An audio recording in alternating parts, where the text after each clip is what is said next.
You look so peaceful like this, Evander.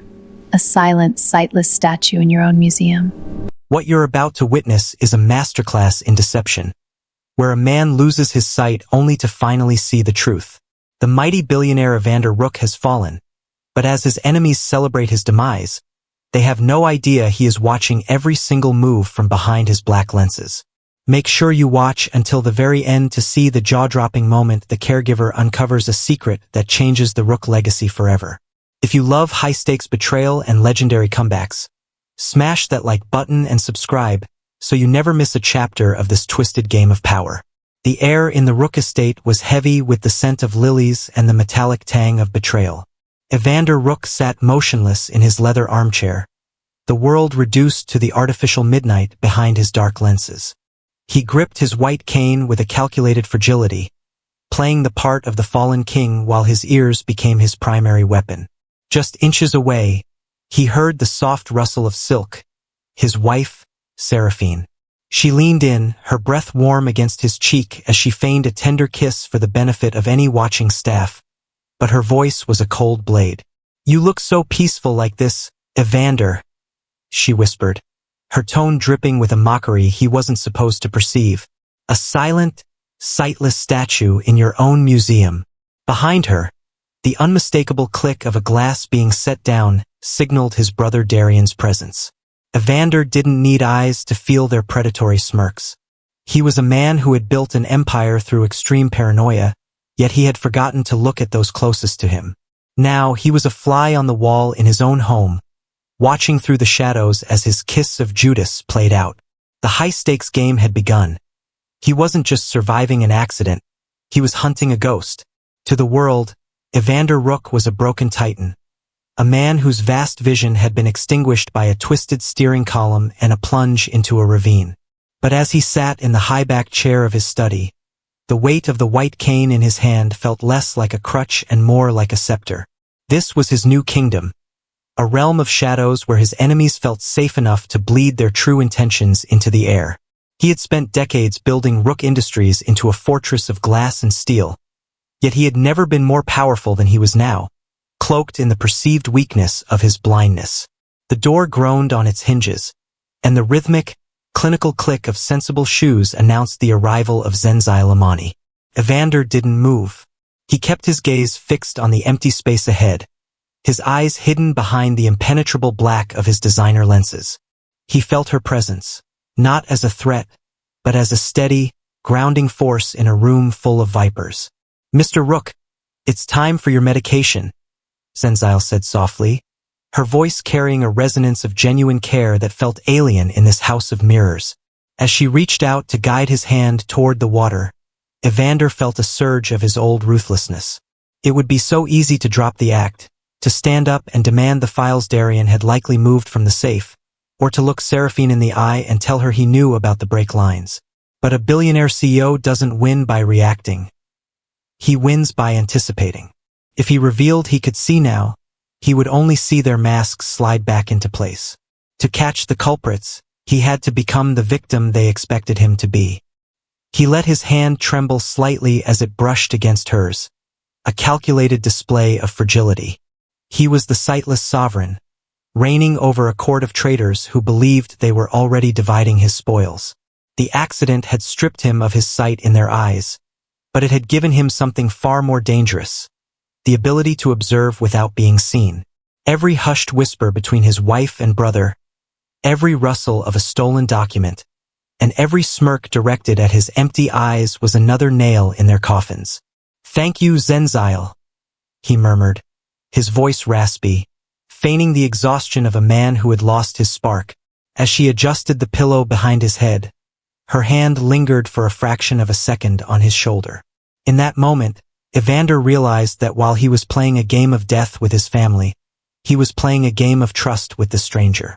The board was set, the pieces were moving, and though the world thought Evander Rook was in the dark, he had never seen the path ahead more clearly. Zenzile moved through the master suite with the quiet grace of someone used to navigating the lives of the broken.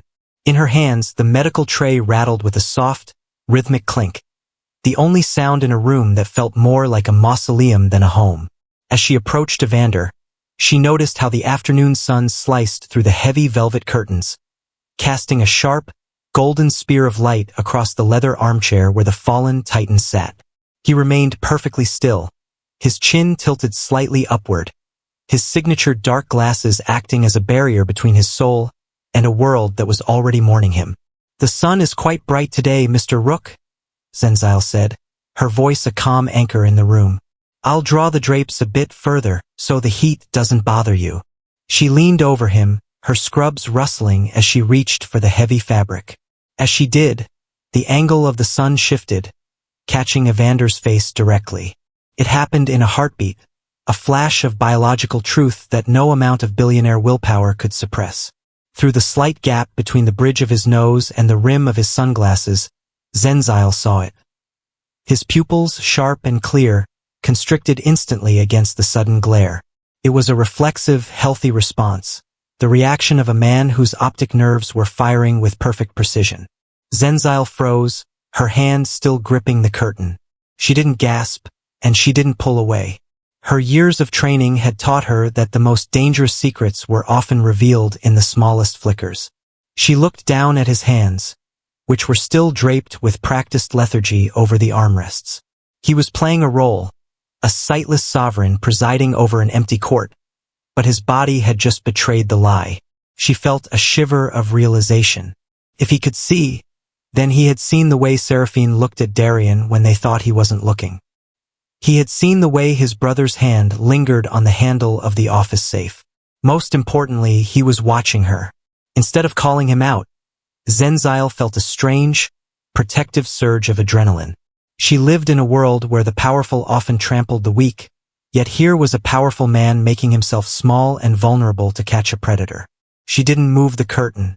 Instead, she stepped closer, shielding his eyes with her own shadow.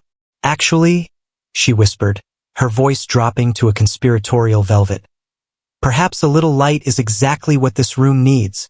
She watched his jaw tighten, just for a millisecond, a telltale sign of a man realizing his cover might have a leak. She didn't let him wonder for long. As she reached down to adjust his collar, she let her fingers brush the temple of his glasses, ensuring they were seated firmly. In that touch, there was no pity, only a silent acknowledgement. She wasn't just his caregiver anymore. She was becoming his silent witness. She knew the truth now, and as she looked toward the door where the muffled laughter of Seraphine and Darien echoed from the hallway, Zenzile realized that in this house of deceivers, the blind man was the only one who truly saw the coming storm. The stillness of the study was a trap, and the bait was a man who supposedly lived in eternal night. Evander sat like a gargoyle, his breathing rhythmic and shallow, a perfect imitation of a man sedated by grief and darkness. He felt the vibration of the floorboards before he heard the voices, the heavy, confident stride of his brother, Darien, and the sharp, rhythmic click of Seraphine's stilettos. They entered the room with the casual irreverence of people visiting a graveyard, convinced that the man in the chair was as good as buried. "He's still staring at nothing," Darien said. His voice lacks any trace of the fraternal concern he had performed for the board of directors. The smell of expensive bourbon drifted toward Evander as Darien poured himself a drink from the crystal decanter on the sideboard. "It's almost poetic." The great visionary, now unable to see his own hand in front of his face. Seraphine's laughter was like shards of glass falling on marble. Evander felt the air shift as she leaned against the desk, right next to his sightless peripheral vision. "I was worried for a moment that the mechanic hadn't been thorough enough," she murmured, her voice dripping with the casual cruelty of an aristocrat.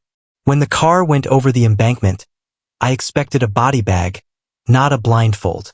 "The brake lines were cut clean," Darien countered, his tone hardening with a touch of professional pride in their shared malice. "It was a work of art, Seraphine. The forensic team didn't find a thing because there was nothing left of the underside but scrap metal. The only thing more fortunate than his survival is his new disability. It makes the transfer of power so much cleaner." Evander's knuckles whitened where they gripped the armrests, but he masked the movement by shifting his weight as if in discomfort. Behind the black glass of his spectacles, his eyes were burning with a cold, predatory fire. He was recording every word, every inflection, and every confession. These were the whispers in the dark he had waited for, the confirmation that his own blood had signed his death warrant. "We need to move the meeting up," Seraphine said, her voice closer now. Evander could hear the rustle of her dress as she moved toward him. He felt her hand brush the top of his head, a gesture that looked like a comforting stroke but felt like the touch of a spider. "The board is restless. They want a leader with eyes, Darian, not a broken relic." "Let them wait another week," Darian replied, the ice in his glass clinking rhythmically. "By then, the power of attorney will be signed, the accounts will be drained, and Evander can spend the rest of his quiet, dark life in whatever sanitarium we choose for him." They moved away then, their voices fading into a discussion of offshore logistics and corporate takeovers. They left the room with a final, mocking glance at the man they believed was a prisoner of his own anatomy. As the door clicked shut, the silence returned, heavier and more dangerous than before. Evander sat in the shadows, no longer just a victim of an accident, but the architect of a slow, methodical vengeance. The heavy silence of the study was broken only by the rhythmic tick of a grandfather clock, a sound that usually emphasized Evander's isolation. But today the atmosphere had shifted. Zenzile entered the room, her movements deliberate, carrying a tray of tea that she set down with a sharp, intentional clink. She knew the predators had just left, and she could feel the residual electricity of their malice hanging in the air. She approached Evander, and for the first time, she didn't just see a patient. She saw a general in a foxhole. She leaned down as if to adjust his spectacles, but her voice was a ghost of a whisper, barely audible over the hum of the air conditioning. "They are gone, Mr. Rook, but they left their shadows behind." She paused, her hand lingering near his ear. "I saw your eyes in the light.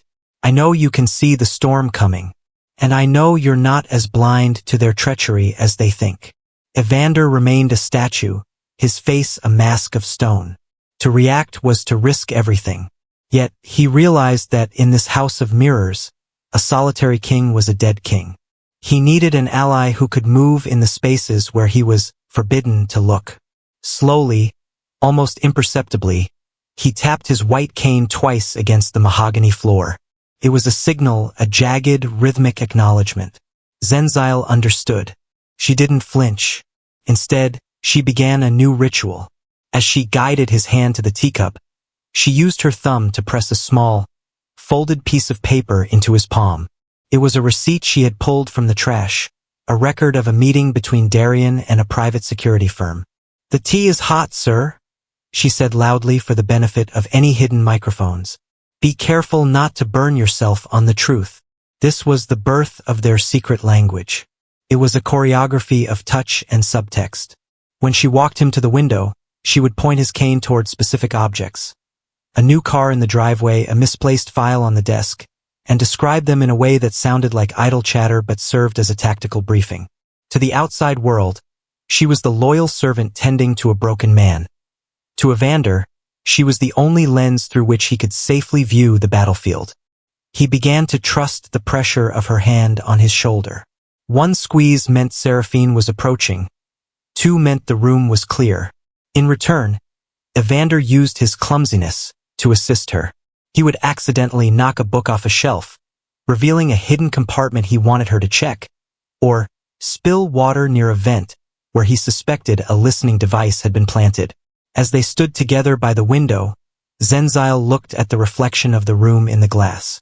She saw the billionaire in the dark glasses and the woman in scrubs, two people from opposite ends of the world, united by a shared disgust for the wolves in the hallway. The alliance was silent, but it was absolute. They were no longer just caregiver and patient.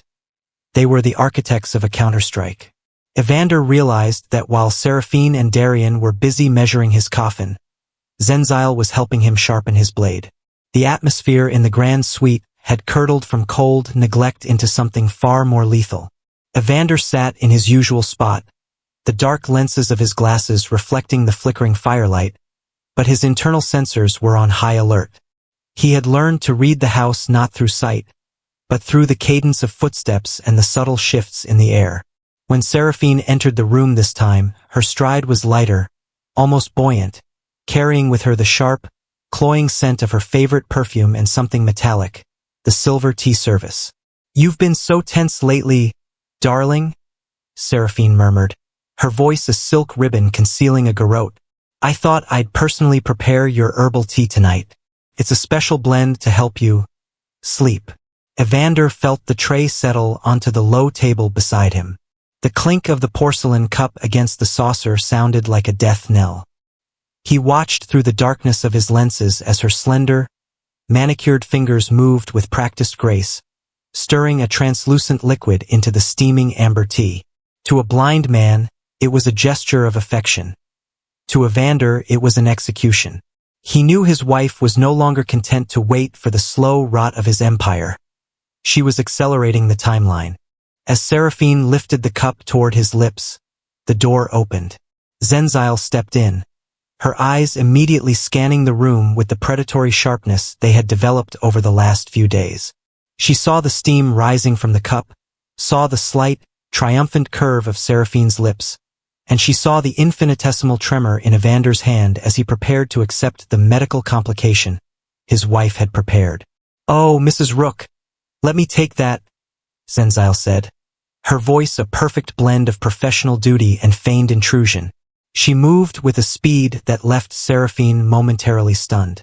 Before the cup could touch Evander's lips, Zenzile's hand was there, clumsily bumping into Seraphine's arm.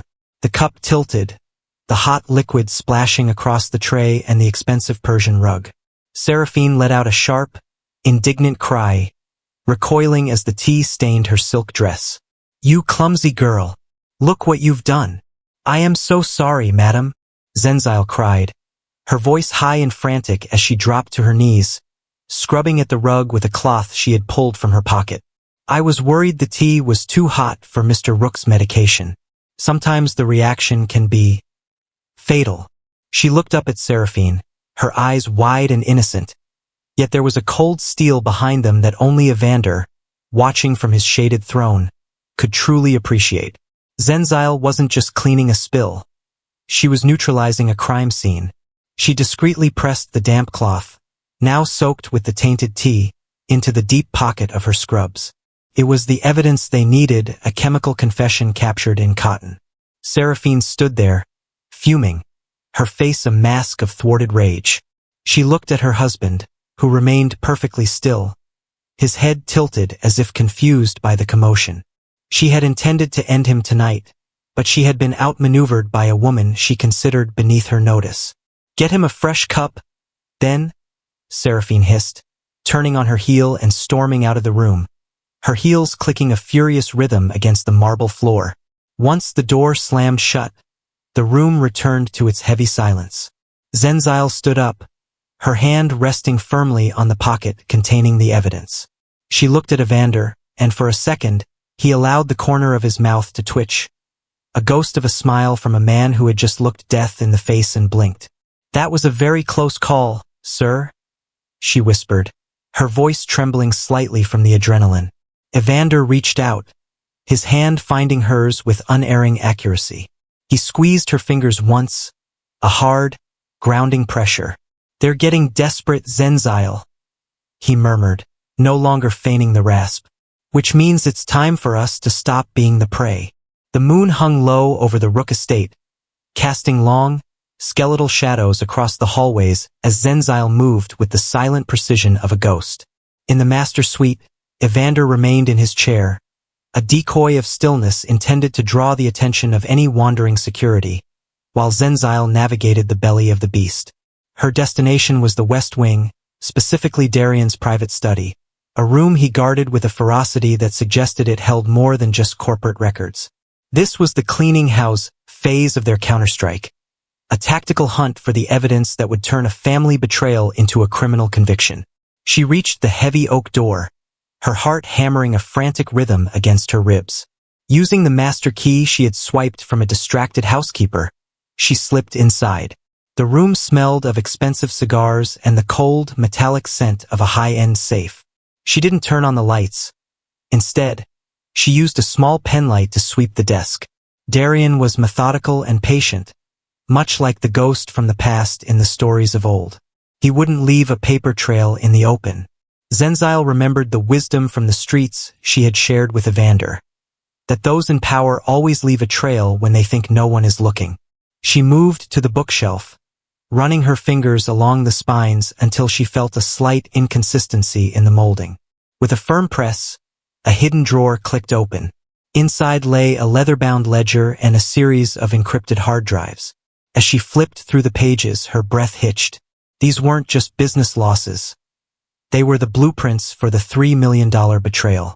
The ledger detailed offshore accounts in the Cayman Islands, all tied to Seraphine and Darien, with payments made to a specialist for vehicle maintenance just days before Evander's accident. This was the ghost from the past coming to life, a methodical dismantling of Evander's empire from the shadows. Suddenly, the heavy thud of footsteps echoed in the hallway. Zenzile froze, her light extinguished instantly. The circle of traitors was moving. She could hear Darien's low murmur on a phone, his voice dripping with the same arrogance he had used to mock Evander's blindness. He was discussing the final shipment at Pier 17, the moment when the cleaning house would be complete. Zenzile didn't panic. She tucked the ledger into the waistband of her scrubs and slid the drawer shut just as the handle of the door began to turn. She ducked behind the heavy velvet curtains, pressing her back against the cold glass. Darien entered, the light from the hallway spilling across the floor like a blade. He stood for a moment, scanning the room, his presence radiating a cold nature that made Zenzile realize why Evander had spent his life in a state of extreme paranoia. After what felt like an eternity, Darien grabbed a file from the desk and exited, the heavy click of the lock signaling her temporary safety. Zenzile waited, her lungs burning, before slipping out of the shadows. She had the paper trail. She had the proof of the leak and the suspected betrayal. As she hurried back toward the safety of the master suite, she felt the shift in the game. They were no longer just gathering information. They were going on the offensive. The moon was a cold, silver witness as the final act of the betrayal began to unfold within the marble walls of the Rook estate. The atmosphere had shifted from a suspenseful mystery to an urgent tactical thriller. Evander sat in his high-backed chair, the sightless sovereign once again, but his pulse was a freight train of anticipation. He could feel the circle of traitors closing in. The cleaning house had officially begun. The double doors of the study swung open with a heavy thud, announcing the arrival of Seraphine and Darien. They didn't enter with the hushed whispers of the previous nights. They moved with the arrogance of those who believed the ghost from the past had finally been laid to rest. Darien carried a leather folio, the weight of it sounding like a gavel strike as he slammed it onto the desk. "It's time, Evander," Darien said, his voice stripped of all fraternal warmth, revealing his methodical and patient nature. "The board is demanding a signature. Rook Industries needs a leader who can actually see the path forward." Seraphine leaned over Evander, her perfume cloying and suffocating. She placed a heavy, expensive pen into his hand, guiding his fingers toward the bottom of a document that would effectively dismantle his organization and strip him of his entire legacy. This was the power of attorney, the final nail in the coffin they had built for him. "Just a scrawl, darling," she whispered, her voice a sharp contrast to the thin, shivering girl who had once warned a different boss of poison. "Sign it, and you can live out your days in the peace and quiet you deserve." Behind them, Zenzile stood in the shadows, her hand resting on the pocket containing the evidence of the offshore accounts and the poisoned tea. She and Evander had spent the last few days unraveling the plan to sabotage his life. Now, she watched as the main conflict reached its climax of tension. The stakes couldn't be higher. If Evander failed to play this perfectly, he would lose his life and his organization to a man who had been dismantling him from the shadows for years. Evander felt the tip of the pen touch the paper. He could hear the shallow, greedy breathing of his wife and brother. They were wolves who had forgotten that a king, even a blind one, still has claws. He hesitated, his hand trembling with a calculated fragility that masked his hope for redemption. I can't find the line, Evander rasped, his voice a masterpiece of coldness and reliance on fear that had now transformed into a weapon of deception.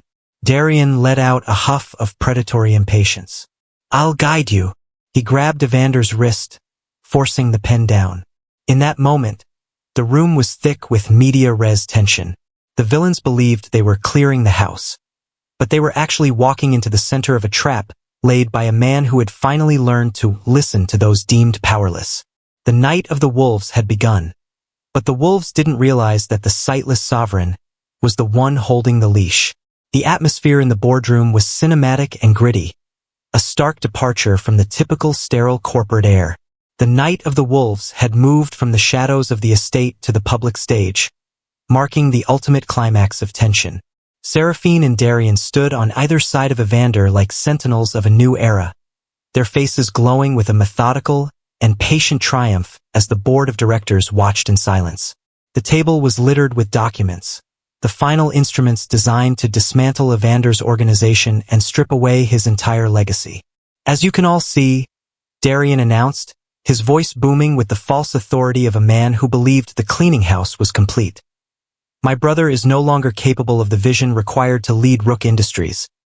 He leaned down, placing the heavy gold pen back into Evander's hand. Sign here, Evander. Let us carry the burden you can no longer even see. A heavy silence followed, a moment where the cold, untouchable billionaire seemed at his most fragile.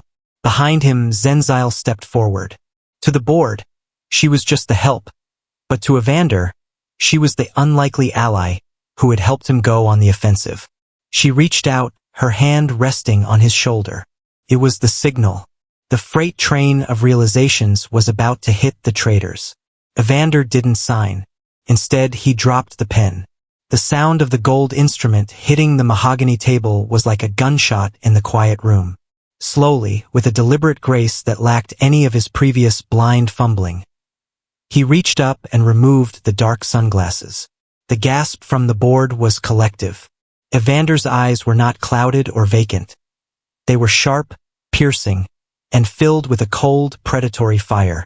He looked directly at Darian, whose smirk curdled into a mask of pure terror. The transformation was total. The fallen king had returned. I can see everything, Darian, Evander said, his voice no longer a raspy whisper, but the commanding baritone of a man who had survived through extreme paranoia. I saw the way you and Seraphine toasted to my accident. I saw the break lines you had severed. And I certainly saw the offshore accounts you've been using to drain my empire.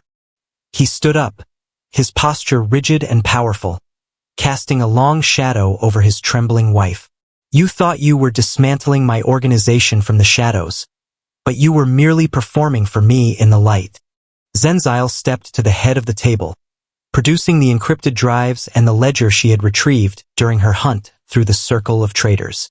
The board members, realizing the threat was no longer a future possibility, but an immediate tactical reality, turned their gazes toward the culprits. Evander looked at Zenzile, and for the first time, his emotional armor cracked, showing a rare hope for redemption. He had regained his sight, but more importantly, he had learned to listen to the one person the world deemed powerless. The hunt was over. The visionary had returned, and the cleaning of the house had truly begun. The aftermath of the exposure was a whirlwind of sirens and flashing lights, a cleansing fire that swept through the Rook estate and purged it of its parasites. Seraphine and Darian were led away in handcuffs, their faces pale and hollow, stripped of the power they had so ruthlessly tried to steal. The night of the wolves had ended not with a whimper, but with the roar of a king who had reclaimed his throne. Yet, as the dust settled, it was clear that the Rook legacy required a new kind of leadership, one defined not by paranoia, but by the same selfless bravery and innocence that had saved it. Evander stood on the balcony, watching the sunrise break over the horizon. He was no longer the cold, untouchable titan who relied solely on fear. Beside him stood Zenzile, no longer dressed in the light blue medical scrubs of a caregiver, but in a garment of regal elegance that mirrored her inner strength. The transformation was complete. The woman who had been a keen observer from a different world was now the heartbeat of the empire. You saved more than just my life, Zenzile, Evander murmured, his voice reflecting a profound shift in his cold nature. You saved the soul of this company. I spent my life looking for traitors, but I never looked for a partner. He turned to her, and in a gesture that signaled his final path of redemption, he presented her to the waiting world not as an employee, but as his equal. The media, gathered at the gates, didn't see a caregiver. They saw Queen Amorous the Resolute, the new power behind the Rook global legacy. She had moved from wisdom from the streets to the pinnacle of corporate authority, her regal identity, a testament to her resilience and loyalty. Zenzile looked out at the empire she had helped preserve. She had started as a silent witness to a crime, but she had ended as the architect of a new era. Her rise was the ultimate final outcome, a transformation that cracked the emotional armor of the world's most powerful man and replaced it with a reign of integrity. As the sun fully rose, illuminating the estate in gold, the sightless sovereign and the queen stood together. The game of shadows was over. For the first time in years, the House of Rook was not a place of secrets, but a beacon of truth. Queen Amorous the Resolute had taken her place, and the world was finally ready to see through her eyes.